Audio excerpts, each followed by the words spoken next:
विकास की पहली अवस्था में बर्थ टू अबाउट 2 years, जो पहली अवस्था है वो कितने दिन की है, कितने टाइम पीरियड की है, जन्म से 2 वर्ष तक की है। आ चाइल्ड लर्न्स बेस्ट, सबसे बेहतर तरीके से बच्चा कैसे सीखता है ये पूछा है। बताइए एक बार, सबसे बेहतर तरीके से बच्चा कैसे पूछता है ये कह रहे हैं यहाँ पे। By thinking in an abstract fashion. भाई पहली स्टेज में जन्म से 2 वर्ष तक एब्स्ट्रैक्ट कहां से आ गया, अमूर्त चीजें कहां से आ गई, अभी तो उसको मूर्त का भी बहुत अच्छे से नहीं पता। फिर है by applying newly acquired knowledge of language, language भी नहीं आती, धीरे धीरे सीखता है।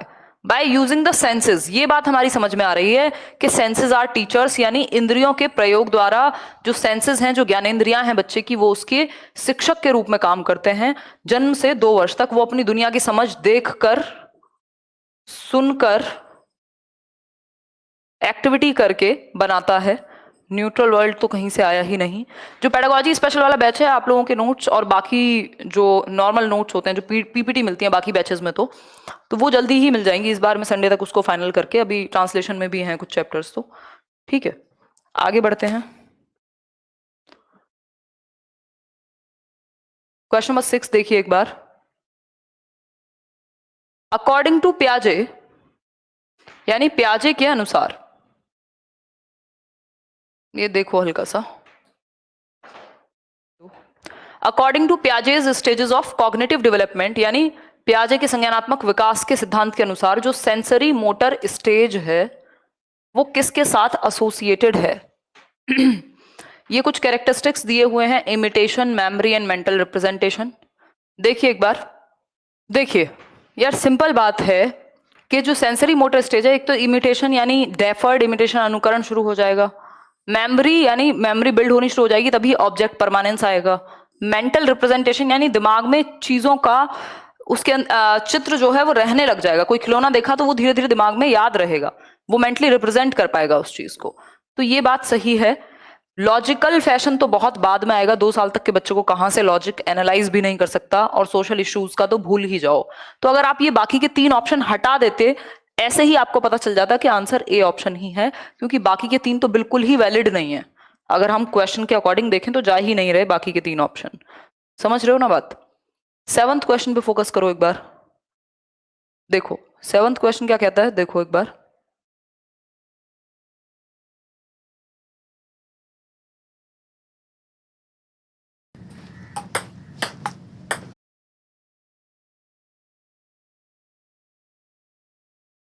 देखिए एक बार 7th क्वेश्चन को। Can you see my comments जी, बताइए। लैपटॉप में नहीं चलेगा ये। The stage of cognitive development, यानी संज्ञानात्मक विकास की जो अवस्था है पियाजे के द्वारा दी गई, sorry, in which a child displays object permanence, यानी वस्तु स्थायित्व का गुण किस स्टेज में आएगा ये पूछा है। पियाजे के अनुसार वस्तु स्थायित्व किस स्टेज में आ जाएगा, मैंने बहुत अच्छे से आपको बताया था कि किस स्टेज में आएगा वस्तु स्थायित्व।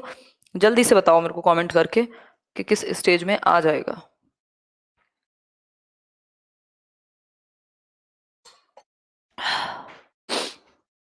बहुत बढ़िया, सेंसरी मोटर स्टेज में ही अचीव हो जाता है। और सेंसरी मोटर यानी संवेदी परक चरण ही ऐसा है जन्म से 2 वर्ष तक जहां पे इसकी कमी है। शुरुआत में 1.5 साल से पहले पहले ये अचीव नहीं होता। तो अगर पूछे कि लैक किस स्टेज में करेगा, यानी ऑब्जेक्ट परमानेंस की कमी किस स्टेज में होगी, तब भी आप यही जवाब देंगे।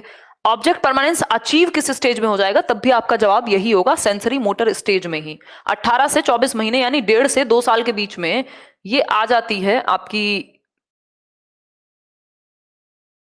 देखो एक बार, ये हैंग कर रहा है लग रहा है, हाँ देखो 1.5 से 2 साल के बीच में ये आपकी object permanence out of sight out of mind नहीं होता। अच्छा प्रियंका, हमें तो नहीं पता था यार ये बात। ठीक, क्या हुआ वानी, तो यही स्टेज है जिसमें वो ऑब्जेक्ट परमानेंस को अचीव कर लेगा। क्वेश्चन नंबर 8 देखिए।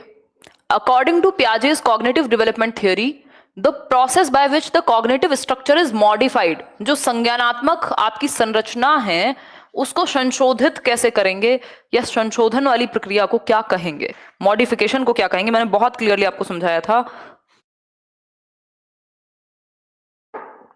मॉडिफिकेशन को कहते हैं एकोमोडेशन। एसिमिलेशन तो ऐड करना है, फिट करना है नई स्कीम में, है ना। स्कीमा तो खुद होता ही है, परसेप्शन की बात ही नहीं हुई। तो एकोमोडेशन ही कहलाएगा, यानी समायोजन कहलाएगा, जब आप मॉडिफाई करें पुराने स्कीमा में, एडजस्ट करें, मैनिपुलेट करें, ये सब चीजें एकोमोडेशन है। ऐड करना एसिमिलेशन है।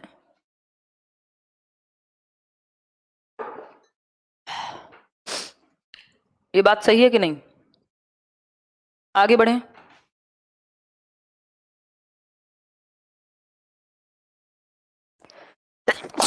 ओ God, sorry. An important characteristic of formal operational stage, यानी फॉर्मल ऑपरेशनल स्टेज मतलब औपचारिक संक्रियात्मक अवस्था की महत्वपूर्ण विशेषता बतानी है। फॉर्मल ऑपरेशनल स्टेज की महत्वपूर्ण विशेषता बतानी है। देखिए, कोल्ड, हाँ यार पता नहीं,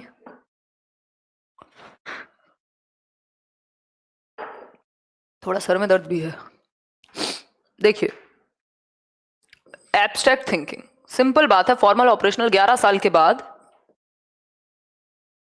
एंड अबव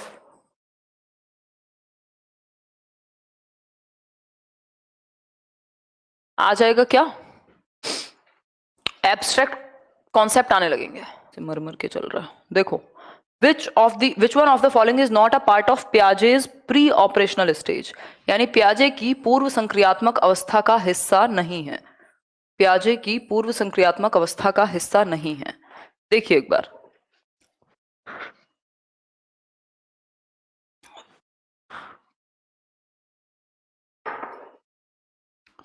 देखिए, प्री ऑपरेशनल स्टेज में ईगोसेंट्रिक भी है बच्चा, अहम केंद्रित भी है, निर्जीव चीज को सजीव समझेगा, ये बात भी है। रिवर्सिबिलिटी नहीं आई अभी, वो बर्फ पानी बन सकती है और पानी बर्फ बन सकता है, इस बात पे उसे कंफ्यूजन है। ठीक, तो कंजर्वेशन जो है यानी संरक्षण के, यदि आप 200 ml पानी को एक बड़े बर्तन से चौड़े बर्तन में डालेंगे तो वो कहेगा कि दोनों में बराबर है। ये चीज कॉन्क्रीट ऑपरेशनल में आती है, 7 से 11 वर्ष में प्री ऑपरेशनल में नहीं आती। ठीक, जो ये संधारण है ये 7 से 11 कॉन्क्रीट ऑपरेशनल में आएगा, ना कि प्री ऑपरेशनल में।